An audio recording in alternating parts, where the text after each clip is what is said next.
Ce matin, j'ai la joie de continuer cette série de messages sur la valeur de la louange et de l'adoration. Je vous rappelle que toutes ces valeurs sont sur le site. Vous pouvez les entendre ou les réentendre. Elles sont gratuites, sont disponibles dès le lundi, mardi. Elles sont en ligne, www.apdgranby.org.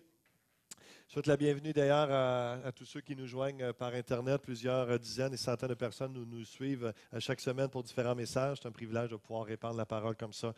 La valeur de la louange et de l'adoration. Si je prends encore une fois, comme j'aime bien le faire, quelques secondes pour résumer ce message en cette définition de la louange et de l'adoration. Dans cette série sur les valeurs, on regarde à ce qui est important, à ce qui est fondamental pour cette Église, à l'inspiration, la vision que Dieu donne. Quelles sont nos valeurs? Qu'est-ce qui est essentiel? La louange et l'adoration fait partie de cela. Nous valorisons un peuple exprimant librement et constamment sa reconnaissance envers Dieu, car il en est digne. On va parler de cette liberté ce matin. L'aspect, on a parlé déjà au travers de la Sainte Sainte, de constamment dans la reconnaissance. La vraie louange entretient une relation d'amour profond et de confiance avec Dieu le Père. J'ai bien écrit la vraie louange parce que juste le fait de chanter des chants, répéter ce qui est sur un diapo, ou de lire des psaumes, ou de simplement aller comme ça d'une façon machinale n'est pas une réelle louange. Ce sont simplement du karaoké. C'est pas ça qu'on fait le matin. Vous le savez? C'est pas du karaoké, de juste suivre l'orchestre et puis s'amuser à quelques bons chants, quelques bons accords. C'est réellement une communion avec Dieu. Et on développe, on entretient notre amour profond vers Dieu. On lui dit ce qu'on pense de lui, ce qu'on a expérimenté et qui il est, même si les circonstances d'aujourd'hui ne sont pas exactement comme son caractère nous le dit d'être. On sait que c'est une question de temps et on passe par différentes saisons. Mais peu importe les saisons dans lesquelles nous sommes, Dieu est Dieu. Il est digne de louange. Et alors qu'on chante et qu'on déclare sa grandeur, sa bonté, sa grâce, on renouvelle notre confiance envers Dieu. Nous estimons la louange au Seigneur car elle apporte une puissance de libération et une percée dans la vie de l'Église et des croyants. Il y avait plusieurs libérés ce matin qui chantaient. Et peut-être ce matin, on va recevoir d'autres témoignages dans les prochaines semaines. Des gens ont été libérés pendant la louange. Et c'est ça la beauté du ministère et de la puissance de cette valeur de la louange et de l'adoration.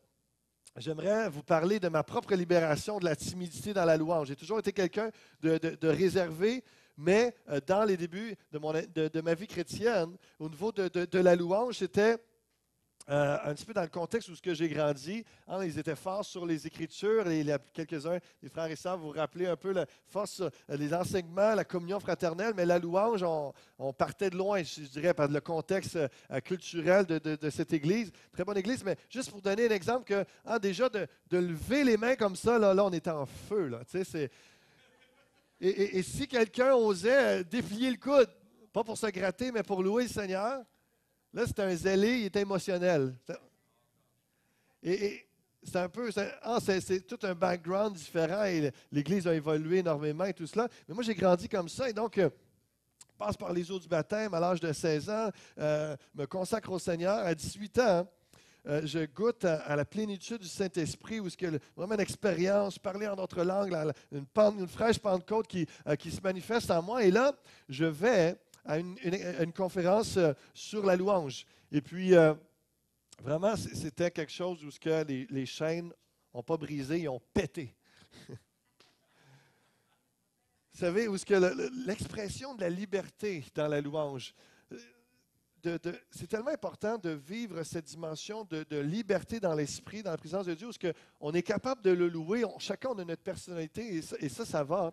Mais tout en gardant notre personnalité, il y a des gens qui sont très timides et plus que réservés, sont pris, ont de la difficulté à louer le Seigneur, à s'exprimer corps, âme, esprit. Alors que dans l'Ancien Testament, on avait un roi David qui s'en allait en dansant malgré les critiques de son épouse et des gens peut-être autour qui le regardaient. Et le roi, regarde-les comment est-ce qu'il se comporte. Et lui se disait, ça ne me dérange pas, je me fous de passer pour un fou, je loue mon Dieu.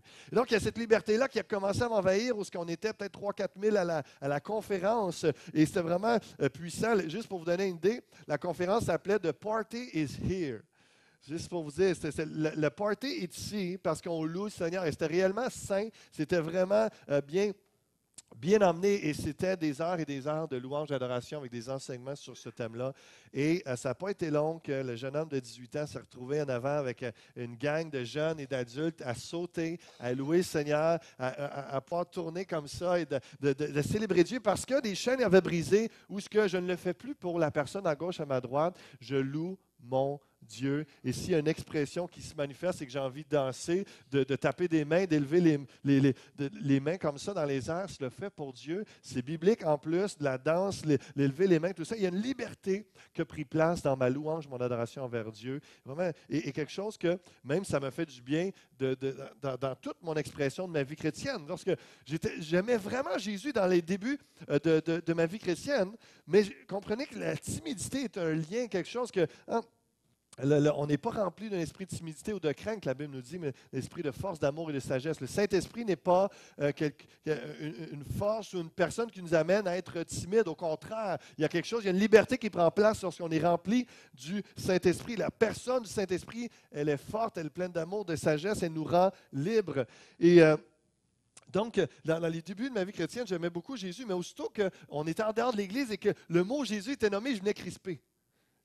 C'est comme j'étais sous la timidité, l'intimidation de qu'est-ce que les autres vont dire et même de l'influence probablement du diable qui m'empêche de donner un témoignage. Et pourtant, si j'aurais parlé avec quelqu'un de Jésus seul à seul comme ça, j'aurais pu lui faire un beau témoignage et partager ma foi. Mais d'une façon publique, si le mot Jésus, j'étais stressé. Aujourd'hui, je peux vous dire qu'après avoir prêché en public, dehors, à l'extérieur, dans tous les contextes, à partir de cette expérience-là, non seulement dans l'Église, à louer le Seigneur, il y avait cette liberté-là qui est restée depuis plus d'une décennie, qui est là, qui est vraiment où ce que je loue le Seigneur, il y a une liberté, et je ne le fais pas pour les autres, je le fais pour mon Dieu, et il aime un enfant de Dieu qui loue librement. À votre façon, trouvez votre liberté dans le Seigneur. Le Seigneur veut emmener une liberté par le Saint-Esprit. L'autre expérience de libération que j'ai vécue également dans la louange, et d'autres encore vont se rappeler parce que mon frère est là, il y avait son épouse également, puis il y avait d'autres personnes qui étaient là, et on pratiquait le samedi après-midi la louange. À ce moment-là, je dirigeais les chants avec la jeunesse, et je ne sais pas pourquoi, parce que tout le monde chantait mieux que moi, était plus équipé, mais c'était moi qui leadais les chants. C'est des choses des fois un peu bizarres qu'on expérimente, mais... Donc, on pratiquait des fois pendant 3 heures de temps. On était vraiment consacrés, c'était vraiment puissant. On amenait les jeunes à louer le Seigneur. On avait des moments vraiment extraordinaires. Mais moi, louer le Seigneur, Dieu, ça allait, de un à un comme ça. Là.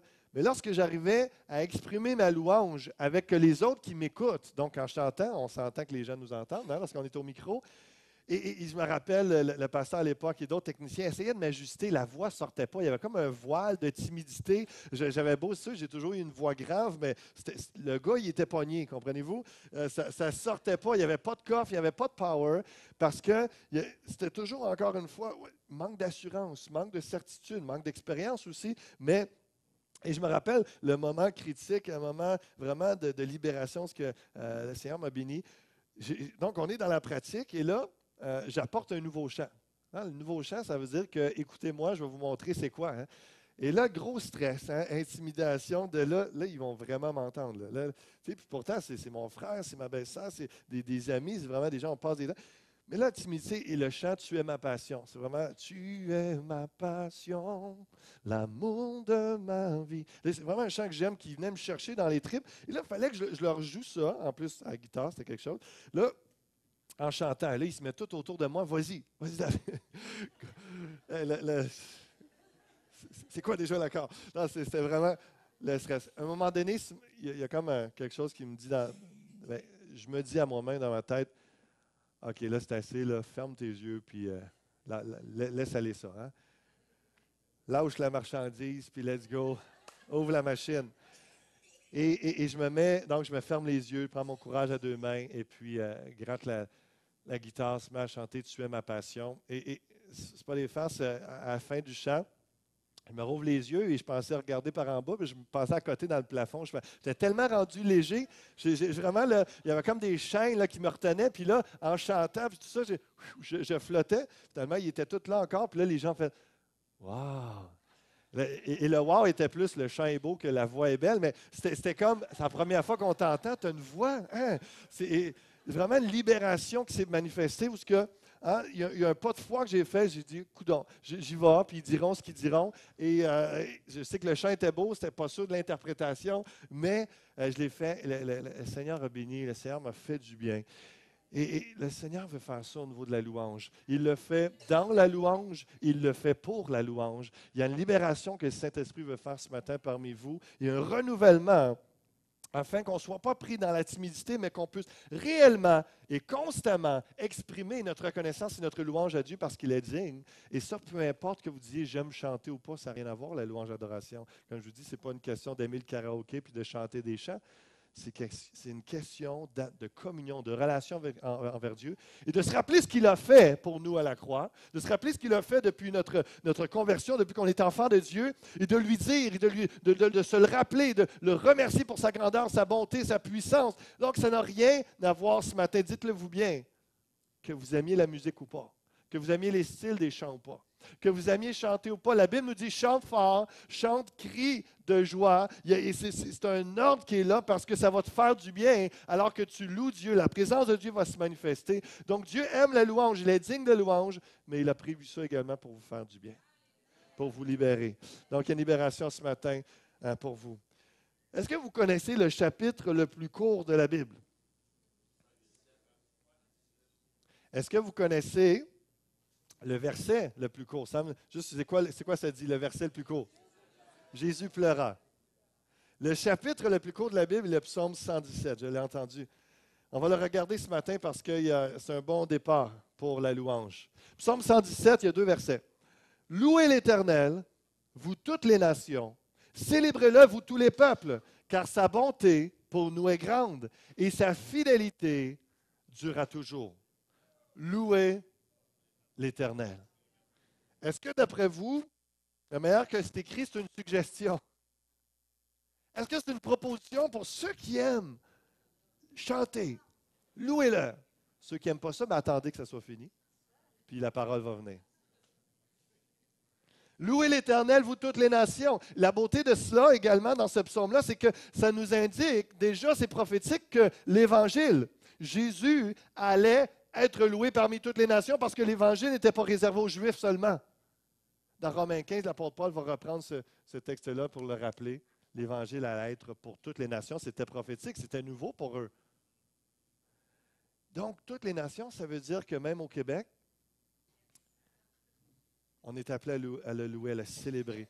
Vous, tous les peuples, peu importe notre nationalité, peu importe notre culture, peu importe, je vous dirais, que vous soyez un homme ou une femme, peu importe votre style, homme et femme, enfants, jeune homme, jeune femme, on est appelé à louer le Seigneur.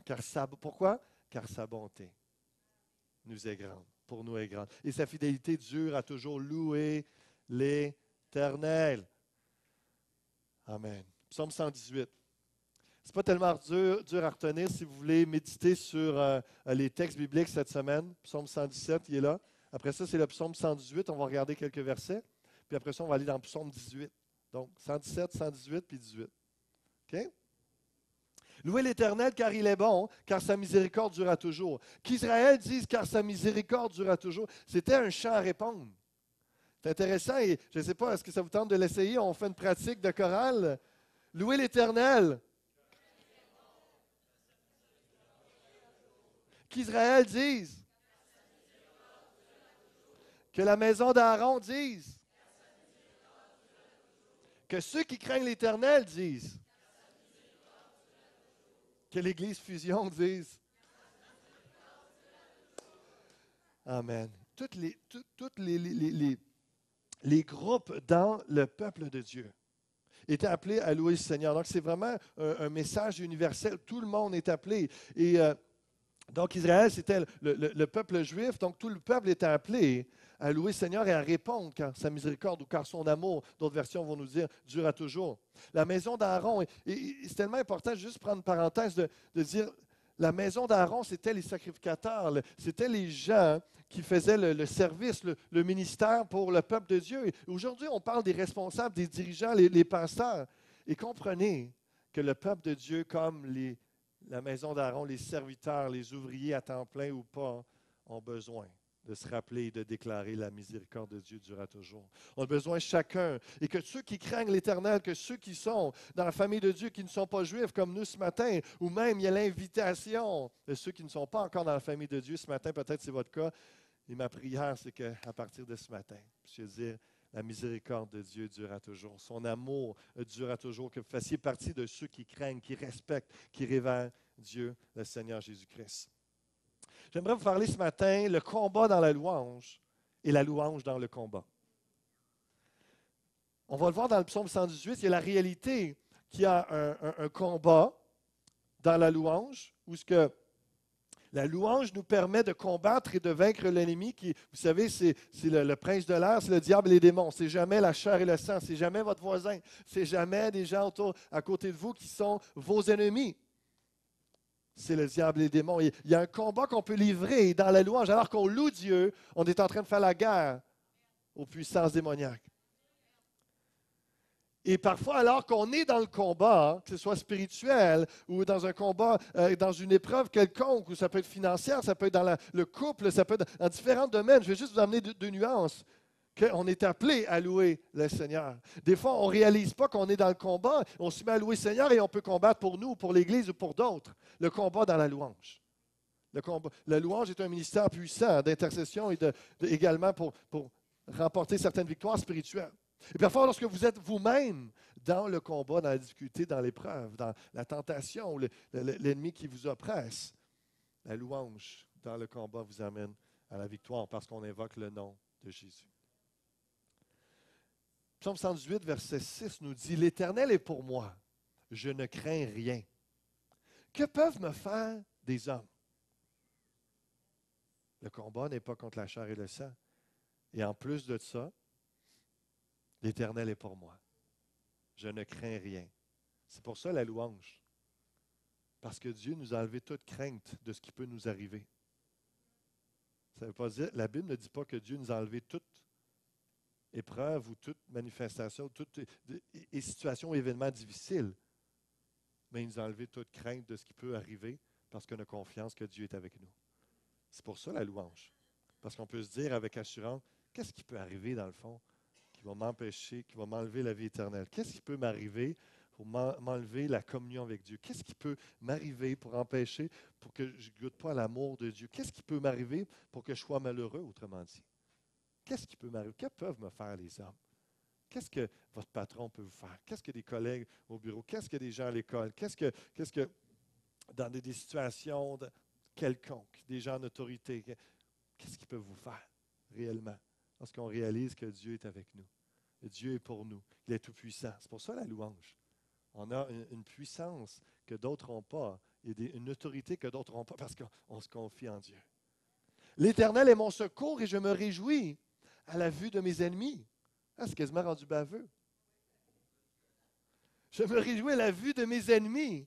Parce que, tu sais, quand tu as le big shot avec toi, là, quand tu as le Dieu des dieux, tu as le Tout-Puissant avec toi, c'est sûr que ça l'amène une certaine assurance. Et qu'on peut se permettre quasiment d'être baveux. Et c'est un peu comme... Et c'est David, le roi David, qui a écrit ça. Et, vous savez, c'est un guerrier, mais c'est un homme de Dieu, c'est un adorateur. Il a écrit de nombreux psaumes. Mais souvent, on pense que David a écrit les psaumes seulement quand il gardait ses troupeaux ou qu'il jouait de la harpe pour le roi Saül, pour l'apaiser. Oui, il y a des cantiques qui ont été inspirés dans ces contextes-là, mais également quand les flèches et que la mitraillette et tout ça, les lasers qui passaient partout. On va revenir juste aux flèches, les épées. Et vraiment, donc, il y avait une réalité physique, de combat, de guerre à l'époque. Et dans tout cela, lui, il s'inspirait. C'est comme, ça le défiait, ça le motivait. Je me réjouis à la vue de mes ennemis parce que je sais que je vais gagner. Souvent, il allait chercher Dieu avant. Et là, en Dieu grand et redoutable, est-ce que je vais gagner la bataille? Est-ce que je vais affronter tel ennemi? Dieu lui disait oui. Là, il s'en allait, puis il savait que Dieu était avec lui. C'est la même chose aujourd'hui. Peu importe ce que vous faites face. La réalité, c'est que Dieu, si vous êtes dans son plan, sa volonté, allez le chercher, allez le consulter. on fonce. Lorsqu'on a l'assurance qu'on est, selon la Bible, en accord avec lui. Selon la dimension prophétique également, on avance, on a l'assurance que Dieu est pour moi. Donc, je me réjouis à la vue de mes ennemis. On sait que c'est une belle victoire qui s'en vient. Et non, ça va faire mal, ou qu'est-ce qui va arriver, ou Seigneur, encore une autre épreuve. Non, quelle victoire qui est devant moi. Je me réjouis à la vue de mes ennemis parce que le Dieu Tout-Puissant est avec moi. Et il y a une louange qui se manifeste déjà avant même le combat. Le contexte du psaume 118 est intéressant parce que la réalité où David a commencé à être roi, il a pris la succession du roi Saül. Saül lui a donné beaucoup de tournants. Si on revient un petit peu en arrière, en fait, j'allais devancer le texte, le psaume 18, je m'excuse. Je vais reprendre un peu plus tard sur ce que j'allais dire. Donc, la louange nous garde dans la confiance en Dieu. Il y a un combat. On garde le contexte. L'Éternel est mon secours. Je me réjouis à la vue de mes ennemis parce qu'on sait qu'on est confiant parce que Dieu est avec nous. C'est lui le grand vainqueur de tous nos combats. Dans tous nos combats, dans toutes nos frayeurs et craintes. Et notre combat n'est pas contre la chair et le sang. Il faut se rappeler ce qu'Éphésiens chapitre 6 nous dit. Verset 10. Là, c'est intéressant, là, ça commence à être autoritaire. Toutes les nations m'environnaient. Au nom de l'Éternel, je les taille en pièces. D'autres versions plus douces vont nous dire je les ai repoussés. Mais c'est ça que ça dit dans l'hébreu. Bang! Rappelez-vous, nous, notre combat n'est jamais contre la chair et le sang. Mais qu'est-ce que ça nous dit par contre? Elle m'environnait. Les obstacles, les difficultés, l'oppression, les démons, les problèmes financiers, ça m'environnait, m'enveloppait. Au nom de l'Éternel, je les taille en pièces. Elle m'environnait comme des abeilles. Elles s'éteignent comme un feu d'épine. Alors qu'on se met à louer le Seigneur et qu'on réalise qu'on prend autorité dans le nom de Jésus, qu'on loue, si Dieu est avec moi, qui sera contre moi? Et qu'on commence à déclarer la louange que Dieu est grand, même si la situation est grande et que moi je semble tellement petit devant cette situation-là, la réalité c'est que Dieu, le grand Dieu est avec moi. Et si Dieu est avec moi, qui sera contre moi? Et donc c'est pour ça qu'on peut déclarer, comme le psalmiste et comme David, peu importe quel obstacle, peu importe quel géant, peu importe quel ennemi qui est devant moi, je les taille en pièces, je les ferai repousser parce que le nom du Seigneur est invoqué. C'est lui qui est avec moi. Même si ça semblait comme un essaim d'abeilles ou plein d'abeilles qui est avec nous, c'est stressant, ça nous fait toujours peur, même si c'est plein de petits. Ça fait mal. Mais tout ce qui semble comme un essaim d'abeilles qui tourne autour de nous, les douleurs, des piqûres, des choses vraiment désagréables et affolantes, elles s'éteignent comme un feu d'épine. Un feu d'épine, ça en a rien de temps. C'est des choses qui semblent. Ça, c'est toutes les situations où est-ce qu'on peut prendre inquiétude et stresser juste à la vue de comme un essaim d'abeilles, on stresse. Et qu'est-ce qui va arriver? Ça va être douloureux, ça va être difficile. Comment ça va partir, ça? Elles s'éteignent. Toutes ces menaces-là s'éteignent comme un feu d'épine, alors qu'on se met à louer Dieu, qu'on se confie en Dieu qui est avec nous. En parlant de l'ennemi, tu me poussais pour me faire tomber, mais l'Éternel m'a secouru. L'Éternel est ma force et le sujet de mes louanges. Il est devenu mon salut. Des cris de triomphe et de salut s'élèvent dans les tentes des justes. La droite de l'Éternel manifeste sa puissance. Les cris sont la constatation de la victoire. Et la foi dans la victoire que Dieu va faire, car Dieu a montré sa puissance. Si vous entendez des gens, des fois dans des chants qui crient de joie ou simplement à la fin des chants, vous ne savez pas quelle victoire il vient de vivre. Vous ne savez pas par où il est en train de passer, où il a passé. Vous ne savez pas peut-être qu'il a eu un renouvellement de v'là 20 ans, il a été sauvé. Et quelle grande victoire qu'il est passé de la mort à la vie. Et là, il se rappelle ça, il chante un chant, affranchi de mon fardeau. Wouh! Il a envie de louer le Seigneur, de crier de joie. Parce qu'il y a un triomphe, il y a eu victoire au nom de Jésus. L'Éternel a manifesté sa puissance. Et je m'en rappelle, je le loue. La louange est un temps particulier pour se rappeler cela et rendre gloire à Dieu comme il aime tant. Je te loue parce que tu m'as exaucé au verset 21, parce que tu es devenu mon salut. Et là, verset 22, c'est intéressant. La pierre qu'ont rejetée ceux qui bâtissaient est devenue la principale de l'angle.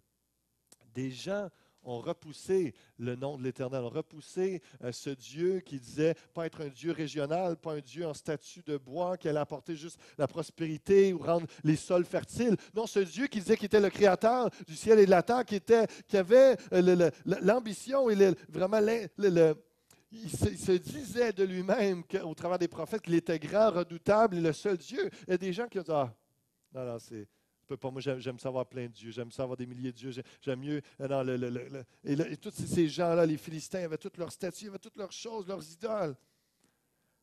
Et la pierre qu'ont rejetée ceux qui bâtissaient est devenue la principale de l'angle. Comprenez leur folie, mais en même temps, il y avait quelque chose d'humain raisonnable. C'est que comment remplacer 1000 dieux par juste un seul? À 1000, plus de chances qu'il y en ait un là-dedans qui ait pitié de moi et qui fasse de quoi? Juste un. Et c'est pour ça que la pierre, et c'est une prophétie sur Jésus-Christ, vous le savez, ça a été repris dans le Nouveau Testament. Mais comprenez également que de penser à la pierre qu'ont rejetée ceux qui bâtissaient est devenue la principale de l'angle. Négliger la louange, c'est comme négliger Jésus-Christ. De considérer comme si j'aime mieux mes 4, 5, 10 autres possibilités que de me mettre à louer le Seigneur. Parce que la réalité, c'est que ça semble, vraiment, c'est vrai ce que le pasteur a dit à matin? Je vais me mettre à louer le Seigneur dans telle situation, puis ça va changer. J'ai un problème de finances, j'ai un problème dans mon couple ou au travail, puis là, je vais me mettre à louer le Seigneur, puis la situation va changer. Voyons. La pierre qu'ont rejetée ceux qui bâtissaient est devenue la principale de l'angle. Est-ce que vous vous rappelez dans Matthieu chapitre 13, verset 31, Jésus dit, il leur proposa une autre parabole. Il dit, le royaume des cieux est semblable à un grain de sénévé qu'un homme a pris et semé dans son champ. C'est la plus petite de toutes les semences. Mais quand il a poussé, il est plus grand que les légumes et devient un arbre, de sorte que les oiseaux du ciel viennent habiter dans ses branches.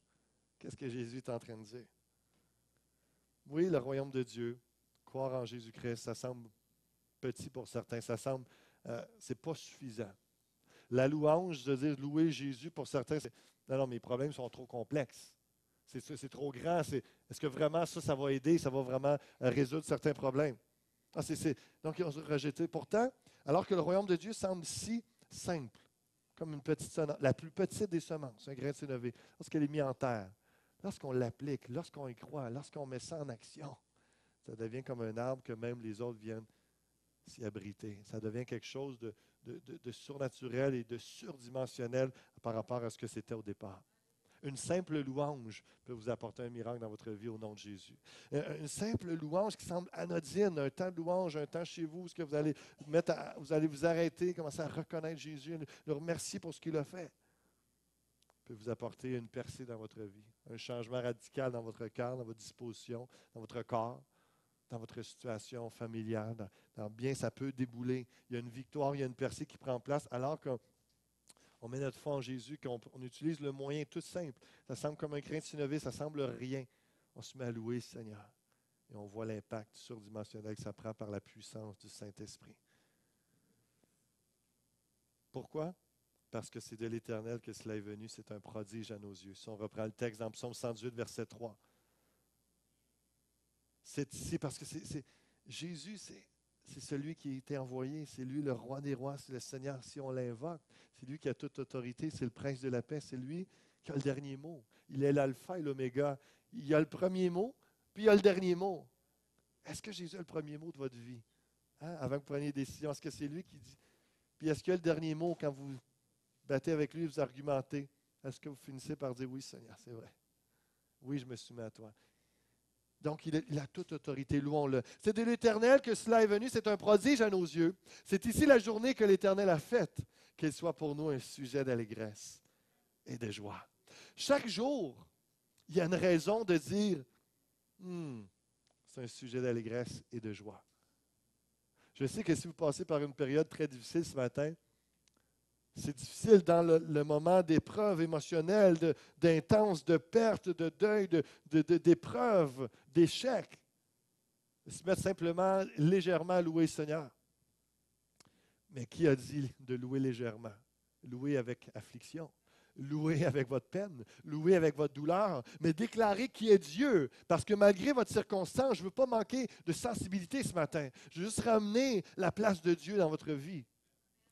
Malgré vos douleurs en ce moment, malgré votre peine, malgré votre manque de percée, ou ce que ça ne se développe pas, le Seigneur est Dieu. Louez-le tel que vous êtes ce matin. Louez-le dans votre situation. Qu'elle soit pour nous, et c'est ici la journée que l'Éternel a faite, qu'elle soit pour nous un sujet d'allégresse et de joie. Alors qu'on est entré en Jésus-Christ comme enfant de Dieu, le jour où on a accepté Christ, qu'on a déclaré notre foi en lui, réellement qu'on est de nouveau, on est dans le aujourd'hui. On est dans le jour que Jésus a fait. On est dans un jour où c'est un sujet d'allégresse et de joie, tout simplement pour la raison suivante. Jésus est avec nous. Jésus est pour nous. Qui sera contre nous? Amen. La délivrance dans la louange. Je vais parler du combat dans la louange. Je vais vous parler un peu plus en détail de la délivrance dans la louange dans le psaume 18. David adressant à l'Éternel des paroles de ce cantique lorsque l'Éternel eut délivré de la main de tous ses ennemis, de la main de Saül. C'est ce que j'avais commencé à vous expliquer tantôt. Éternel, mon rocher, ma forteresse, mon libérateur, mon Dieu, mon rocher où je trouve un abri, mon bouclier, la force qui me sauve, ma haute retraite. Je m'écrie, loué soit l'Éternel, et je suis délivré de mes ennemis. S'il vous manque quelque chose à dire, rappelez-vous la croix et fouillez dans les psaumes, fouillez dans la parole de Dieu. Il y a une inspiration de flot, d'expression, de louange, d'adoration, de reconnaissance. C'est à l'infini. Il y a vraiment quelque chose qui est là, qu'on peut commencer à déclarer. J'aime depuis des années, et j'ai enregistré il y a quelques années les psaumes au complet parce que je le faisais depuis des années. Je me promenais, je marchais dans le sanctuaire et je lisais les psaumes à haute voix et je louais. Et ça commence par une simple lecture qui devient un moment de louange passionné, qui devient, on loue ça et des fois c'est pas exactement les mots exprimés, ce qu'on ressent. D'autres fois, c'est tel quel et c'est vraiment, ça vient nous chercher, ça met des mots sur nos émotions, ça met des mots sur notre expression de louange, d'adoration qu'on veut faire à Dieu. Et là, il y a quelque chose qui embarque, il y a une intensité. On commence à déclarer, je commence à prier avec plus d'intensité, d'autorité. Il y a une louange spontanée. Et exercez-vous à louer le Seigneur, pas simplement à lire, à louer le Seigneur au travers des psaumes. C'est une façon de faire également. Vous pouvez mettre des CD, tout ça, vous mettez une ambiance, mais fondamentalement, c'est vous qui ouvrez la bouche et qui déclarez. Ça peut être chanté ou déclaré, mais il y a une louange qui est là. Le contexte du psaume 18. Donc, David, le roi, a pris la succession de Saül et que Saül était tellement jaloux de David. Vous connaissez l'histoire qu'il l'a pourchassé pendant des années, il a essayé de le tuer. Donc, combien de fois Dieu a protégé, a pourvu une solution, une sortie, une échappatoire à David pour garder la vie. Alors que Dieu avait déjà prophétisé, il avait donné son onction, son huile de royale sur David, que ça allait être lui le prochain roi, mais Saül, il n'était pas sûr encore. Il n'était pas d'accord avec ça, en tout cas.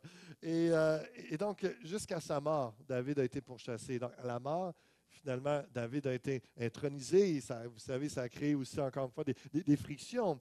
Et après ça, David a subi les conséquences du mauvais règne de Saül, qui avait déclaré la guerre à certaines personnes, à certains peuples, alors qu'il n'aurait pas dû, juste par orgueil et tout ça. C'est un mauvais roi, il avait un mauvais cœur, et puis c'est pour ça que Dieu a déchiré la royauté sur Saül.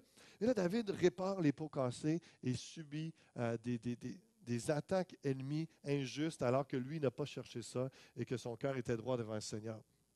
Donc, le contexte de ça, lorsqu'il a écrit la parole de ce chant-là, lorsqu'il l'eut délivré de la main de tous ses ennemis et de la main de Saül.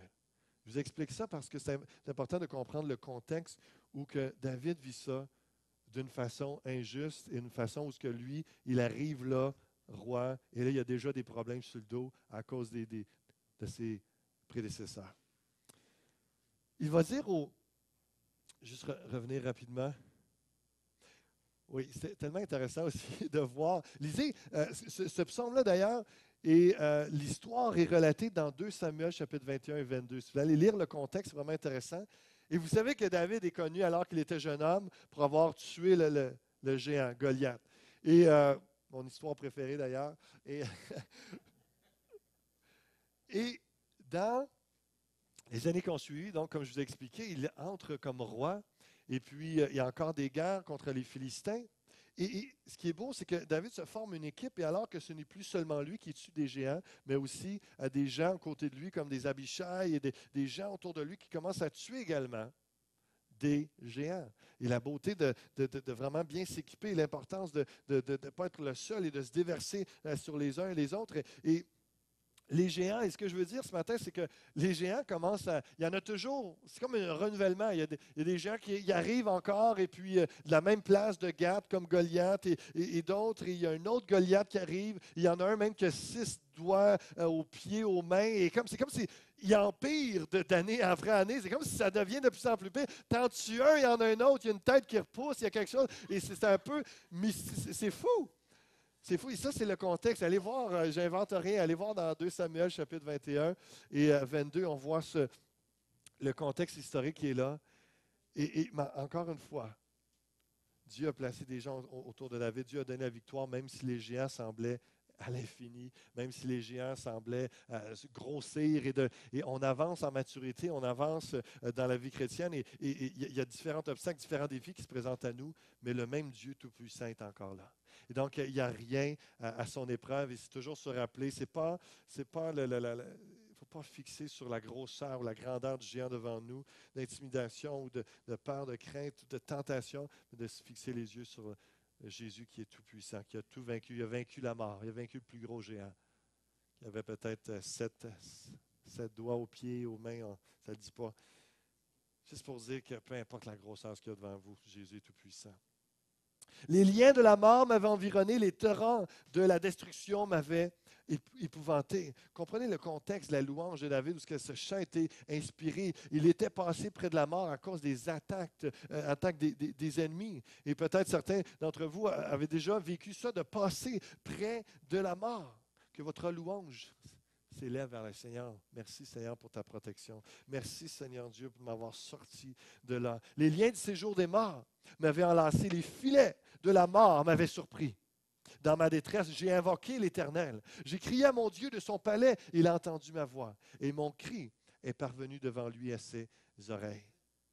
Encore une fois, la beauté de la délivrance qui se manifeste des fois pendant le combat, et parfois c'est après, lorsqu'on loue le Seigneur, pendant le combat, il peut y avoir une délivrance là. Et parfois, il y a un combat, il y a une bataille, et on se met à louer le Seigneur après l'intensité. Mais des fois, il dit « dans ma détresse ».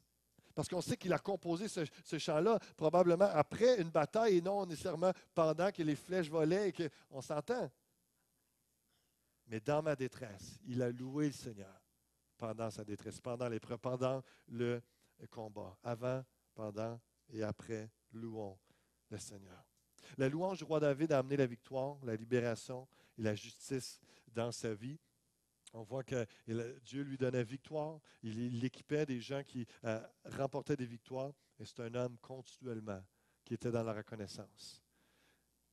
L'attitude du roi David, où ce que même dans ses péchés, où ce qu'il y a eu des conséquences et qu'il y a eu repentance, même cela, il ne s'aigrissait pas, il ne devenait pas amer, il ne s'endurcissait pas, il gardait la louange dans sa bouche.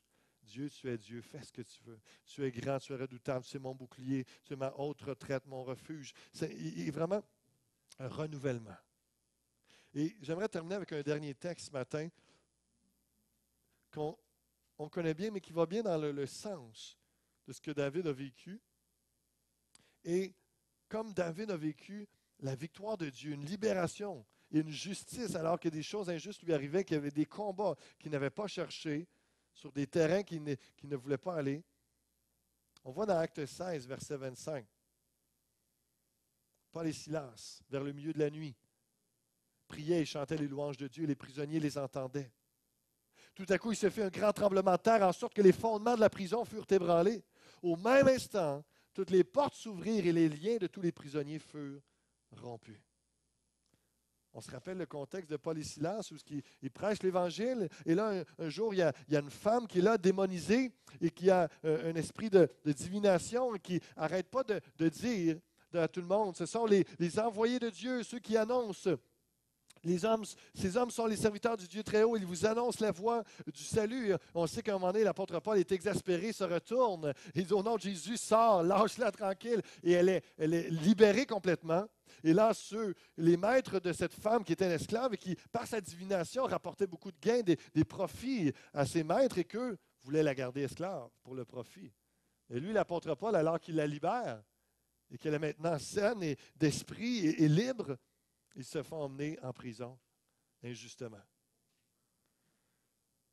Et ça peut nous arriver, c'est peut-être votre situation ce matin, où que vous êtes dans une situation injuste à cause de ce que les autres ont dit ou ont fait. La louange au Seigneur, au lieu de l'amertume, du critique, des plaintes. La louange, malgré la douleur de l'injustice, malgré la souffrance. Ils ont été fouettés et probablement le dos en sang, avec les fers, les ceps aux pieds. Ça nous dit qu'ils étaient en position très inconfortable avec les fers aux pieds. Ils se mettaient à chanter. Et moi, je trouvais ça particulier parce que ça dit vers le milieu de la nuit. Et là, les prisonniers les entendaient. Il devait vraiment avoir quelque chose de particulier, surnaturel qui prenait place. Parce que moi, j'aurais pensé qu'il aurait crié « Taisez-vous! » Arrêtez de chanter, on va dormir. Arrêtez de crier, arrêtez de prier, arrêtez de chanter dans la nuit. Mais ils les écoutaient, impressionnés de leur cœur malgré la souffrance. Ils connaissaient probablement le contexte de qu'ils étaient là injustement. Tout à coup, il se fit un grand tremblement de terre, en sorte que les fondements de la prison furent ébranlés. Au même instant, toutes les portes s'ouvrirent et les liens de tous les prisonniers furent rompus. Je vais inviter le groupe de louanges. On va terminer dans quelques instants avec un chant. Et on va déclarer la louange. On va élever nos voix en louange. Et que ceux qui ont été libérés puissent louer le Seigneur. Et que ceux qui ont besoin d'être libérés, que des chaînes, des liens soient rompus ce matin. Élevez votre voix de tout cœur. Élevez votre voix. Tertullien, un des pères dans la foi, dit « Les jambes ne sentent pas la souffrance des ceps. Les ceps lorsque le cœur est au ciel. » Un des grands remèdes de soulagement ce matin et tout au long de votre vie, dans des situations de souffrance, de difficultés, de poids, de grands fardeaux, ce sera la louange. D'avoir le cœur au ciel, d'avoir les yeux et notre louange et nos pensées vers Jésus-Christ. Il y a un soulagement instantané. Il y aura une œuvre qui va prendre place et une aide dans le cheminement vers la victoire, vers la solution. Je vous rappelle ce matin le naturel et le surnaturel de la louange. On a vu dans les deux contextes bibliques qu'avant la délivrance, il y avait des liens. Il y avait de l'angoisse parmi David. Il y avait de la souffrance, de la difficulté, autant Paul et Silas que David.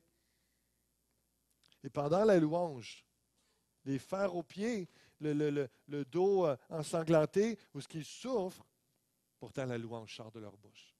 Donc, ça veut dire que c'est un choix qu'ils ont fait. C'est un choix qu'on est appelé à faire.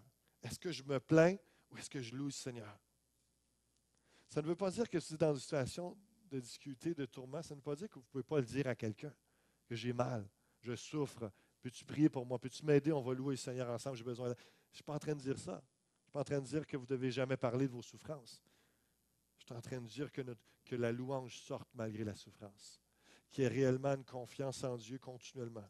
Et nous sommes tous défiés à appliquer cette parole-là. Nous sommes tous défiés à réaliser qu'il y a le naturel. Ce n'est pas pendant que nécessairement toujours en train de chanter, tout d'un coup, c'est instantané, toute douleur part. Ce n'est pas ça que je vous parle ce matin. Mais je vous dis qu'il y a des choses naturelles, que notre corps peut souffrir encore et notre âme, mais que ce soit instantané, là, pendant la louange ou après, il y a un surnaturel qui va prendre place. Il y a un surnaturel qui va prendre place. Comme l'a vécu David, comme l'ont vécu Paul et Silas, il y a une percée. Dieu se manifeste dans sa puissance. Et qu'on le loue en Église, comme on va le faire à l'instant. La musique peut commencer tranquillement. Et qu'on soit en train de le louer en Église ou seul chez vous ou dans votre auto. Je vous invite et je vous défie de le faire, de goûter à une percée spirituelle. Même si vous n'aimez pas ça, vous entendre, ouvrez votre bouche, élevez la voix, chantez. Dieu aime vous entendre. Dieu aime vous entendre. Je vous rappelle le psaume 18, « Je m'écrie, loué soit l'Éternel, et je suis délivré de mes ennemis. » Est-ce qu'on peut se lever ce matin ensemble alors qu'on va chanter ce chant-là? Que ceux qui sont affranchis de tout fardeau, du péché, pardonnés de leur péché, libérés des dépendances, de drogue, de porno, de peu importe, de liens, de nourriture, quoi que ce soit, l'alcool et drogue, c'est déclarer votre reconnaissance au Seigneur, que les libérés et les affranchis chantent un chant nouveau ce matin. Amen. Chantons ensemble ce matin de tout notre cœur. S'il y en a qui veulent s'avancer de façon prophétique, de façon comme un pas de foi, avancez-vous pour déclarer, Seigneur, je te chante un cantique nouveau. Je chante, Seigneur, ma louange, ma reconnaissance, car tu m'as libéré et car je veux une délivrance. Approchez-vous ce matin. Alléluia. Qui est l'homme Que tu te souviennes de lui. Et quel est-il? Que tu t'occupes de lui. Libéré de tant de mots, tant de frontières, relâché de l'étreinte des chaînes.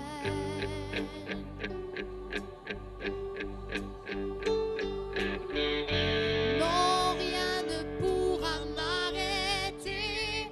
Ton cœur ne peut s'empêcher de chanter. Tout en œuvre ses prières, car toi seul est glorifié. Emmanuel, Dieu avec nous.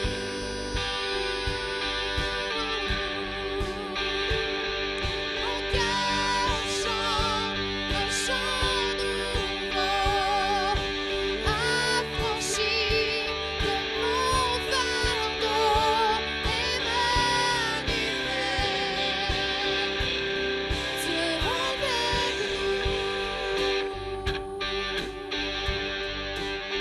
Dieu, tu sais